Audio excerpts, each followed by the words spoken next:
Reverend Shokai is available this evening for individual conversations to discuss anything practice related. Go-on students are welcome to discuss aspects of practice, but not present go-ons. Please raise your hand if you would like to have a conversation with Reverend Shokai. Keep your hands raised. Thank you. When you're tapped on the shoulder, please follow me out of the Zendo and into the interview line.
Please be seated for tonight's talk.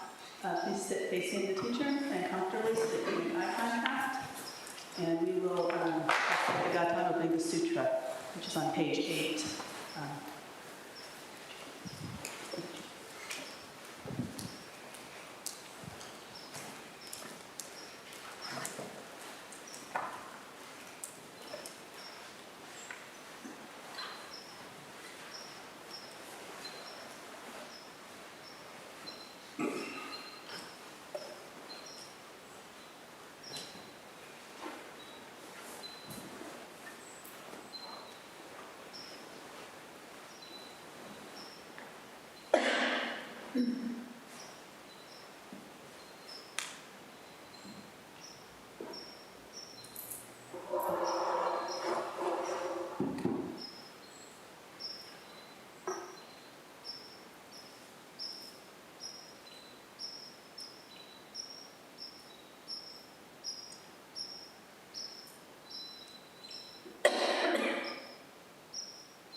Gatan, opening the sutra.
Good evening, everybody. Please feel free to move around so that we can see each other. Or hide if you're wise, that's okay too. Before I go, does the volume seem okay to everybody here? It's okay, all right. It's very loud to me, but that's okay. If it works for you, it works for me. So Doan Sensei is on the East Coast. Our daughter Ryuka is pursuing an additional yoga teaching certification in Kripalu, which is kind of fun. And her mom, Doan Sensei, got a teaching certification there in 1998. So a couple of years before Ryuka was born. And so it's kind of fun as Ryuka was getting ready to head out. I produced the teaching manual that Doan got. Now, for those who don't know, that's my wife, Isabella's mom. And it was just cool because there was this like class photo from back in the day, and oh, there's mom, and you know. So they're having fun. And Dawn Sensei is visiting her family on Kaijin and others there. She's from Boston, so, and she's really enjoying kind of roving around the city on her own speed without having to put up with me or anyone else. So all is well, but that's why I'm here. Those who regularly attend Wednesdays will know that she has been assigned to give Teisho on the Gateless Gate, and she's been working through those as a necessary requirement for her receiving of Inka Shomei, which is the final seal of approval. This marks her as a full Roshi, and that will be happening later this year.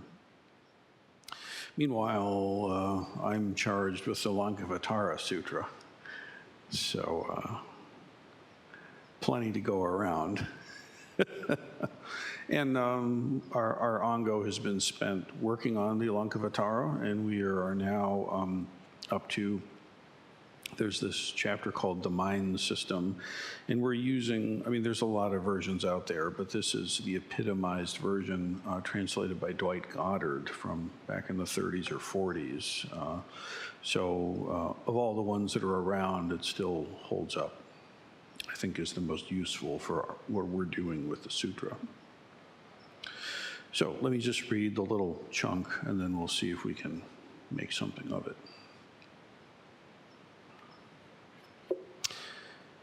Then Mahamati said to the Blessed One, "Pray, tell us, Blessed One, what relation ego personality bears to the mind system?"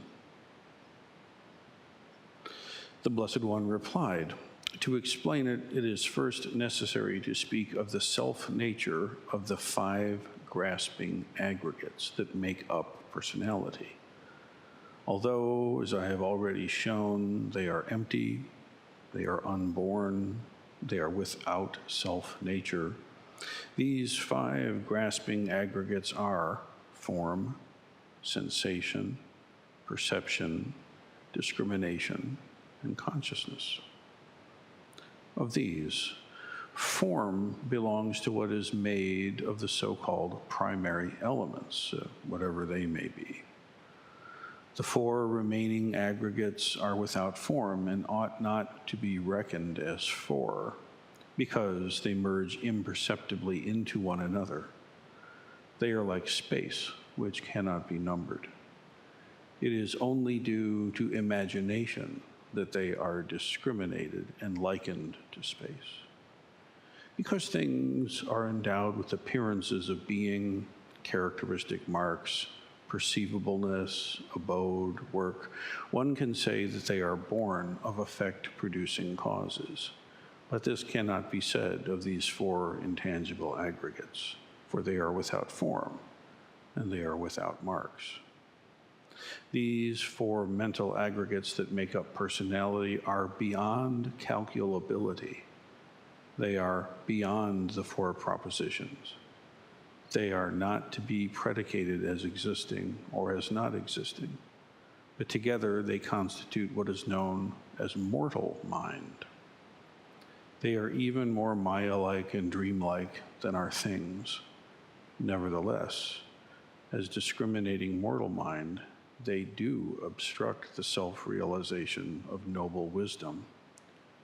But it is only the ignorant, it is only by the ignorant that they are enumerated and thought of as an ego personality. The wise do not do so. This discrimination, the 5 aggregates that make up personality and that serve as a basis for an ego soul and ground for its desires and self-interests, must be given up. And in its place, the truth of imageless and solitude should be established.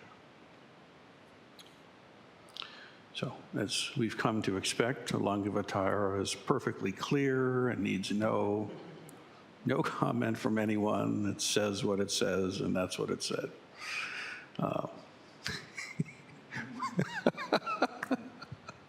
But I think actually we can make something useful out of this pretty quick. So this is in a series of discourses where the Buddha is talking about mind and mind system and what is the mind.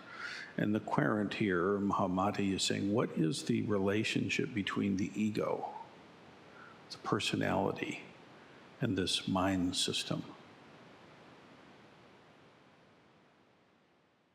What about personality? And if you think about that, personality, a lot of us put a lot of serious weight into our personalities. They are hard-won, well-crafted, or barely thought of, happenstance. But we think that's who we are. The sum total of my likes and dislikes and experiences, wins and losses on some eternal ledger sheet equals my personality. And that's who I am. But the sutra wishes to call our attention to this in a different way. And says that these 5 grasping aggregates are unborn. They are without self-nature. And they are form, sensation, perception, discrimination, and consciousness. Now, those who are involved in Sangha practice will know the daily liturgy features what's called the Heart Sutra. And that opens in our translation with Avalokiteshvara Bodhisattva, practicing deep prajna paramita, clearly saw that all 5 skandhas are empty, transforming all suffering and distress. These are the same, it's just the same topic sentence, you see. Form is no other than emptiness. Emptiness is no other than form. Form is exactly emptiness. Emptiness is exactly form. Each one of those, by the way, is experienceable, and they are distinct from each other. It's one thing to see that form is empty. It's something else to see that emptiness is form. Don't mistake that.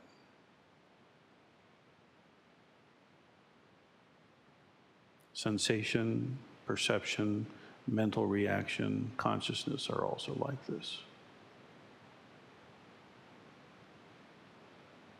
So consciousness is empty, but emptiness is also consciousness.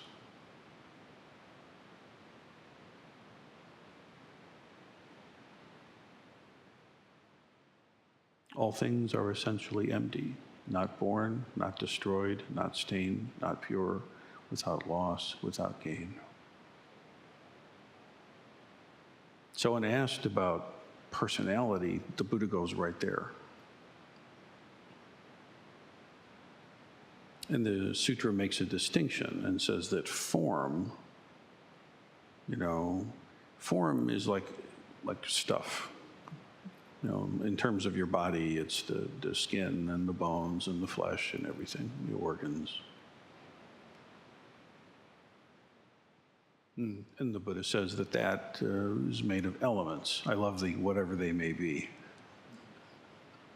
Because it's interesting, if you go around trying to see what different indigenous cultures in Buddhist worlds think the elements are, there's different.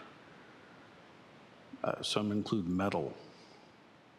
Earth, air, fire, water, metal, wood, mountain, valley. I mean, it gets sophisticated, complicated. The Tibetans have their way of talking about it. The Chinese folks have their way, and they're not all in agreement with, and then the Indic people have their own various maps.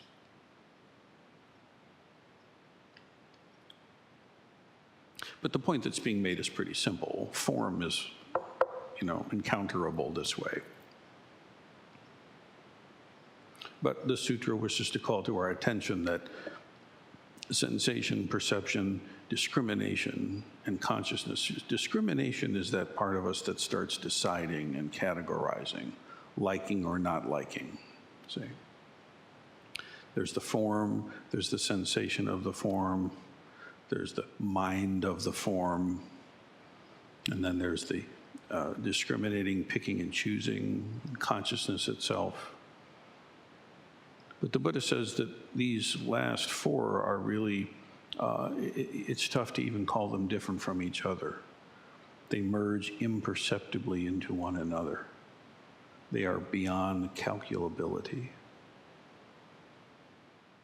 beyond being or non-being. And that sounds like really way out stuff, but he's saying don't get hung up about it.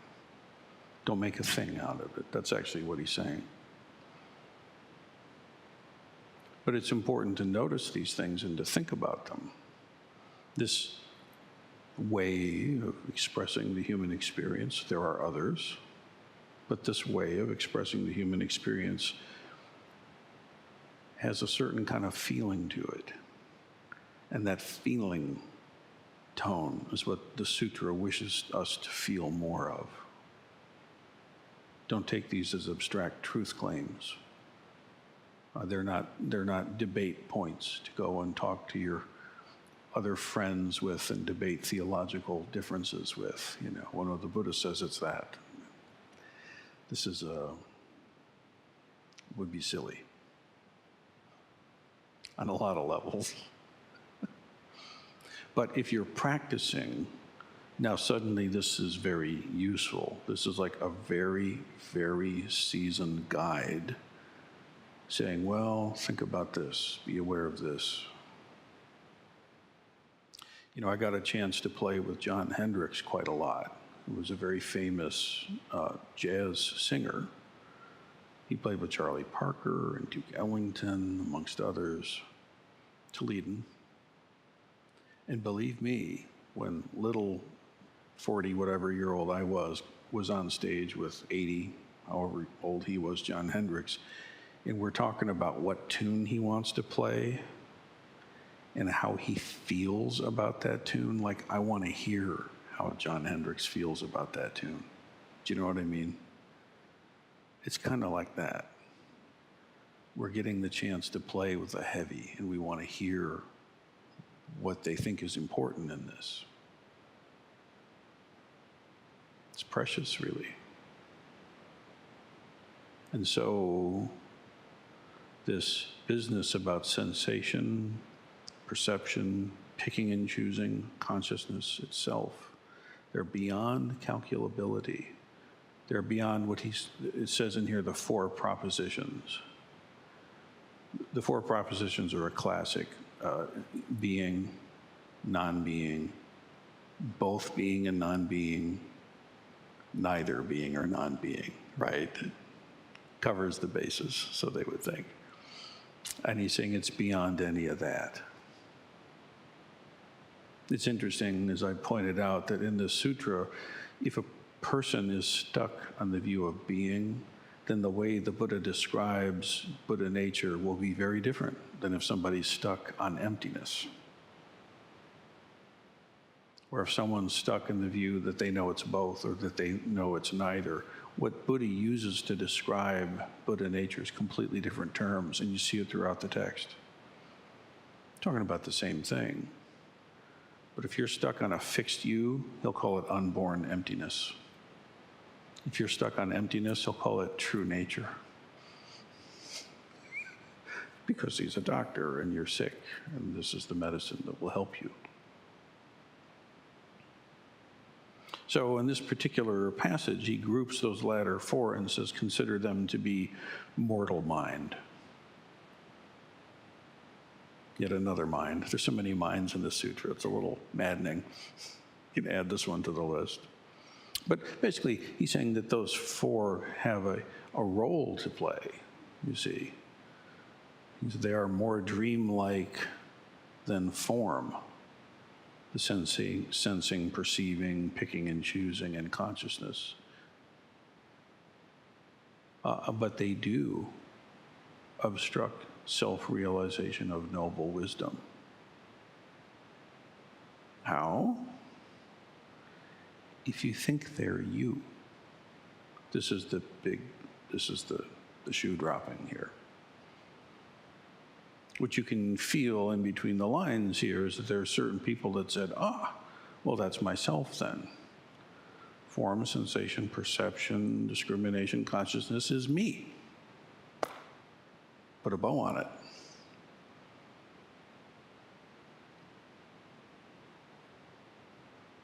The ignorant think that these elements, these aggregates, are the self. I am the sum total of the form, sensations, perceptions, discrimination, and consciousnesses I've had up to now. That's me. But he's saying here, do not be fooled. The ignorant think that they are the self. They are an ego personality, the basis for it. And he's saying that that thought must be let go of. Basically, he keeps saying over and over, the sutra keeps saying, don't make a thing out of anything. Don't make a thing out of it. Don't make a thing out of you. Don't make a thing out of them. Don't make a thing out of not making things of things.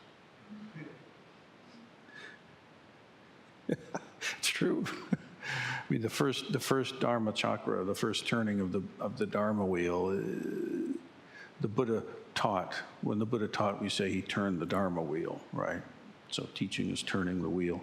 And there were 3 turnings, as it said.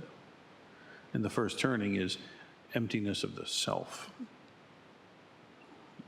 There's no permanent fixed you in the center of anything anywhere. There's processes that are playing out. There's karma, there's cause and effect. And suffering hurts. But the second turning corrected a bit of not an error, but something left unsaid, which is that things are empty.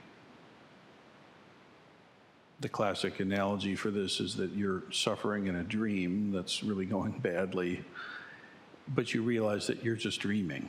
And so this tiger that's chasing you there's no one there that can really be hurt. It's just a dream.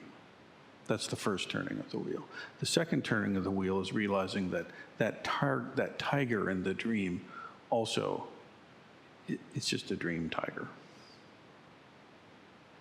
That's the emptiness of things, what's perceived.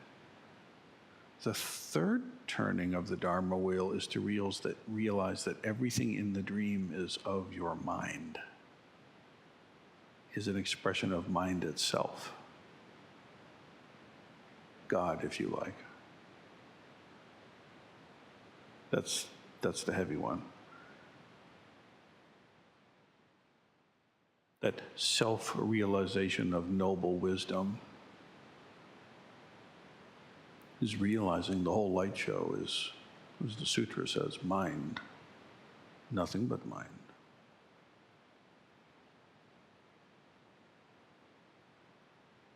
And in the place of feeling ourselves to be a solid, permanent, fixed something, the Buddha holds up imagelessness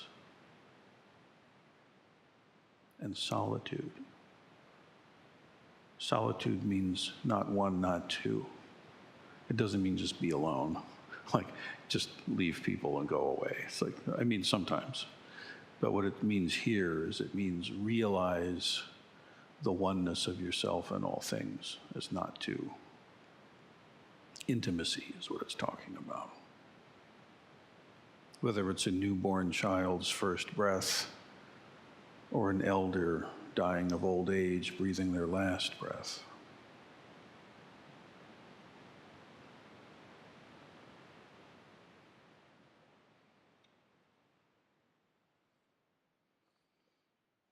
Master Shitao, from Shitao's record, said it like this. 8th century.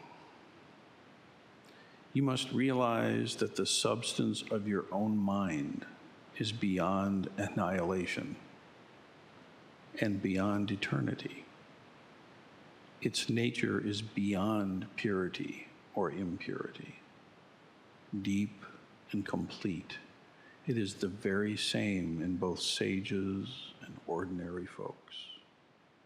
It responds freely,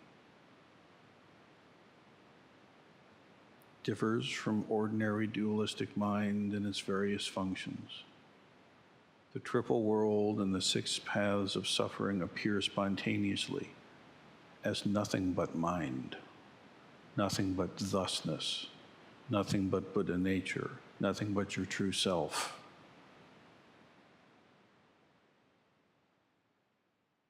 How can the reflection of the moon in water or the shapes reflected in a mirror originate or cease to be? If you can understand this, then there's truly nothing you lack. So, what's the bottom line here for this little chunk? Don't make a thing out of you. Don't make a thing out of other things. And don't make a thing out of not making things out of things. Right?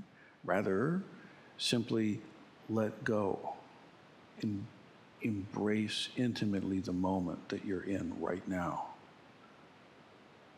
Eternity is right now. Don't miss it. Drop the story. Drop the ego. Drop the identities and their fist fights and the mental gyrations and all the territory carving.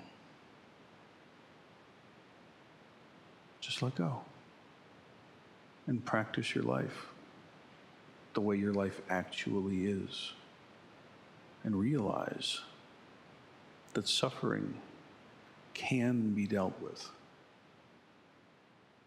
The fact of old age, the fact of sickness, the fact of death, the fact of impermanence, these things, they're not going anywhere. It's how things are. But the suffering, well, there's switches and levers we can reach for those. So for the sake of all beings throughout space and time, may we take it up and realize noble wisdom. May it be so.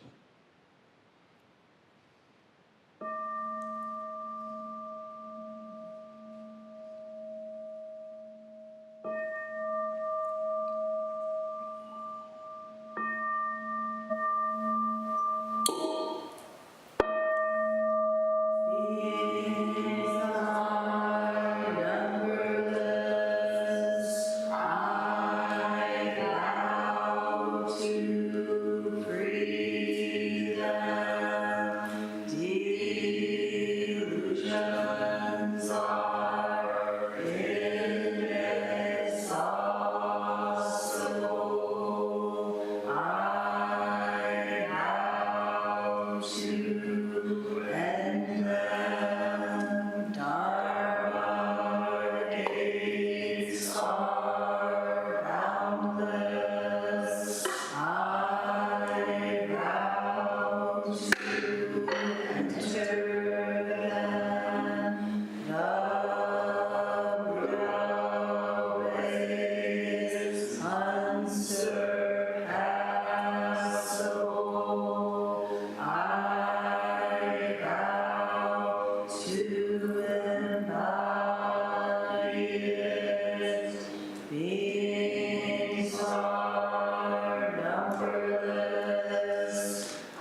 Thank you everybody for coming tonight. Other announcements? Seems like there are. Okay, there are.